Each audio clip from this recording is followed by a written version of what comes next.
été attendus, qui ont été portés, accueillis à la vie et malheureusement ont disparu. Donc ce soir, le groupe de parole reste entre nous, tout ce qu'on échange reste dans la confidentialité et on est vraiment dans une liberté de parole par rapport au thème que l'un ou l'autre a envie d'exprimer. Je revis à chaque heure ce que je fais ce jour-là. Et ce qui est bizarre maintenant depuis quelques temps, c'est après ça s'efface. De rentrer dans l'hôpital, pour moi c'était même pas une maternité, c'était un hôpital, donc c'est ça qui était difficile, quoi. Et déjà avant la grossesse, c'était quelque chose d'un petit peu tabou avec nos proches. Quand on en parle, nous on a besoin d'en parler, mais quand on en parle, ça met tout le monde mal à l'aise.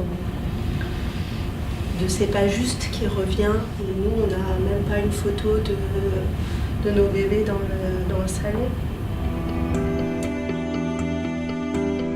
Ici, c'est que dans un état d'esprit d'entraide, aussi par rapport à Madame Mère, mais aussi par rapport à tous ici.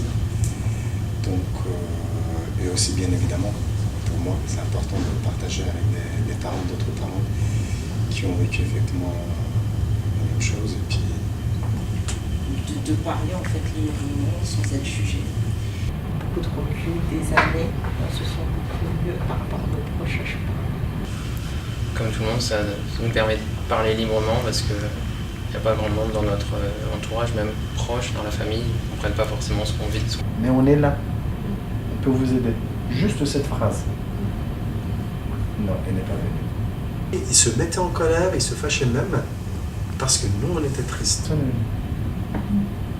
J'ai dit, mais il s'est rien passé. Au moment, elle était là, mais elle est passée à autre chose, quoi. Des effets cocotte minute aussi, des moments où on dit rien, et puis d'un coup, il y a tout qui part. Enfin, moi, je me dis que ce bébé, qui je l'espère va naître et va être en bonne santé et vivant. Enfin, ils sont nés vivants, nos enfants. Et ben, quelque part, par rapport à son petit frère et son grand frère et sa grande sœur, c'est pas juste parce que il sera là, il aura des photos de lui partout. Si, elle a quand même un papa, quoi. Et Benoît, c'est pas le père de ma petite ange. C'est pas lui qui l'avait tenu dans les bras, c'est pas lui qui avait suivi la grossesse. Et c'est vrai que sur le coup, j'ai souffert de l'avoir perdu, de pas avoir de bébé, de l'entourage, de me retrouver toute seule.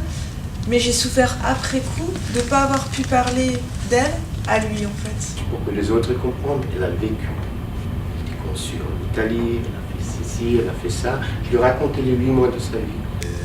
J'ai appris à vivre avec. Bien sûr, on n'oublie pas. Mais il ne faut pas oublier. Qu'est-ce que ça veut dire d'oublier? C'est que tu n'es pas tombée enceinte. On pouvait encore faire des enfants.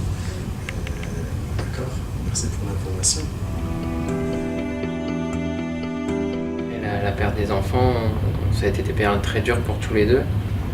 Après, on était encore ensemble et les chutes n'étaient pas en même temps en fait. On a réussi à se soutenir. Moi, je supportais personne à part Clément. J'en voulais à la terre entière, à ma famille. J'ai pas envie d'avoir une grossesse et faire sentir à mon enfant mon stress, quoi. La deuxième grossesse, je revivais complètement ma première grossesse et j'arrivais pas du tout à me dire que c'était un autre bébé. La famille de ce monde, c'est 3 enfants. Voilà. On se projette pas beaucoup, on se l'interdit un petit peu parce que on sait aussi que plus on se projette, plus le deuil est difficile. Après, j'ai eu la chance d'avoir un petit garçon qui va tout bien. Mais moi, ça me fait toujours du bien de parler de ma petite fille. Et on dirait que je vis aussi pour eux un petit peu quelque part. Voilà. Chacun de vous sait ce que c'est de perdre un enfant à peine né ou même déjà dans le ventre de sa maman. On ne peut plus être